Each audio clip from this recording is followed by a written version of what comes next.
হরে Krishna, Mayapur Nitai Gour kitchen থেকে সবাইকে স্বাগতম। আপনারা কেমন আছেন? আশা করি ভগবানের কৃপায় সবাই ভালোই আছেন। আজকে আবার চলে এসেছি নতুন একটা ভিডিও নিয়ে।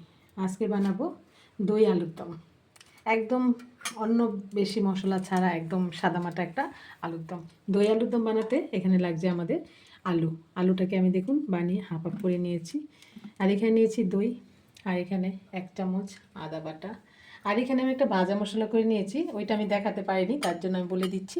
এখানে নিয়েছি গোটা গরম মশলা, একটু গোটা ধনে, গোটা জিরে, একটু শুকনো লঙ্কা আর 2টো লবঙ্গ। এই দিয়ে আমি ভাজা মশলাটা এই যে গুঁড়ো করে নিয়েছি। তাহলে চলুন দেখে নিই কীভাবে এই দই আলুর দমটা রান্না করব। প্রথমে এখানে তেল বসিয়ে দিয়েছি, সেটা আপনারা সাদা তেল, সরষের তেল, যে কোনো তেল দিয়ে করতে পারবেন। 2টো শুকনো লঙ্কা ফোড়নে দিয়ে দিলাম। এই যে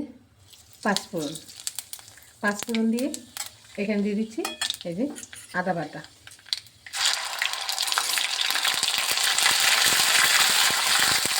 আদাটা যতক্ষণ পর্যন্ত কাঁচা গন্ধ থাকবে ততক্ষণ একটু ভেজে নিতে হবে।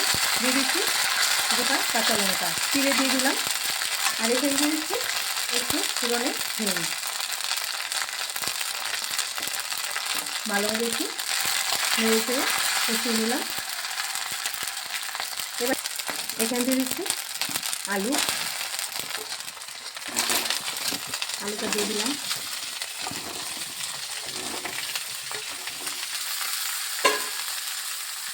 দিয়ে দিচ্ছি স্বাদ মতো লবণটা দিয়ে আমি ভালোভাবে এটা একটু নেড়ে চেড়ে কষিয়ে নিচ্ছি।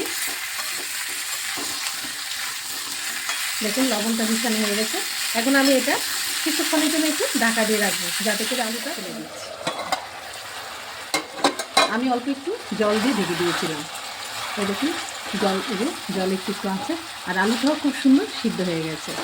এখন এখানে আমি ফেটিয়ে রেখেছি এখানে 3 চামচ টক দই। যেহেতু এটা টক দই আলুর দম হচ্ছে, এর জন্য দইটার পরিমাণটা একটু বেশি করেই দিচ্ছি। দইটা দিয়ে এবার ভালোভাবে আলুটাকে কষিয়ে নিচ্ছি।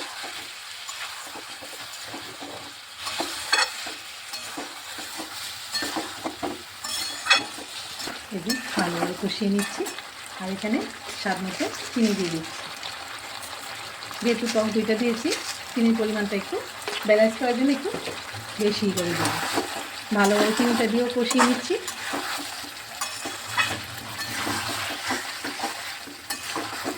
এই যে এখানে কষিয়ে নিচ্ছি, আর আমি একটু পরিমাণে একটু জল দিয়ে দিচ্ছি। ভালোভাবে জলটা ফুটিয়ে নেব আলুর সাথে। আর এখন দিয়ে দিচ্ছি এই যে ভাজা মশলাটা, এই যে ভেজে রেখেছি গুঁড়ো মশলাটা দিয়ে দিচ্ছি। জলটা দেওয়ার কারণ হলো এই যে আমি ভাজা মশলাটা দিয়েছি, এটা একটু মানে মশলাটা আলুর সাথে মিশবে, তার জন্য একটু জল দিয়ে দিলাম। এই জলটা শুকিয়ে যাবে। একটু নেড়ে ছেড়ে দিলাম। এই যে হ্যাঁ, এই যে দেখুন এই যে কষানো হয়ে গেছে, মাখা মাখা হয়ে গেছে। এখন আমি এখানে দিয়ে দিচ্ছি একটু ধনে পাতা কুচি। ব্যাস, আর কোনো মশলাই দেবো না। এই আলুর দম রেডি হয়ে গেল। আমি এখন নামিয়ে দিচ্ছি। দেখুন রেডি হয়ে গেল দই আলুর দম। এখন আমি এখানে কয়েকটা কাঁচা লঙ্কা ফাটিয়ে দিয়ে দিলাম।